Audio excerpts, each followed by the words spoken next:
Kapolres Batanghari AKBP M. Hasan dicopot dari jabatannya seusai diduga melakukan pelanggaran menggunakan rumah dinas sebagai tempat asusila. Penyalahgunaan rumah dinas itu sebelumnya viral di media sosial seusai dibagikan oleh sebuah akun TikTok. Pencopotan M. Hasan juga dibenarkan Kabid Humas Polda Jambi, Kombes Pol Mulia Priyanto.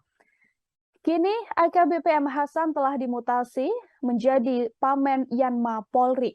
Jabatan AKBP M. Hasan sebagai Kapolres Batanghari pun digantikan oleh AKBP Bambang Purwanto. Kepolisian membenarkan kasus Kapolres Batanghari ini ada kaitannya dengan laporan seorang wanita bahwa M. Hasan menggunakan rumah dinas Kapolres untuk hal tak wajar. Atas laporan itu, M. Hasan pun menjalani sidang disiplin di Polda Jambi. AKBP M. Hasan menjabat sebagai Kapolres Batanghari belum genap 1 tahun, yakni sejak awal 2022. M. Hasan sebelumnya menjabat sebagai Kasubdit 2 Harda di Treskrimum Polda Jambi. AKBP M. Hasan dipercaya untuk menggantikan AKBP Heru Ekwanto yang kini menjabat sebagai Kabagada Rolok Polda Jambi.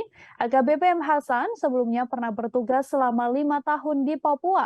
Setelah itu ia bertugas di Makassar, kemudian Medan, kemudian Setupa hingga akhirnya bertugas di wilayah Jambi. Terima kasih sudah nonton. Jangan lupa like, subscribe, dan share ya.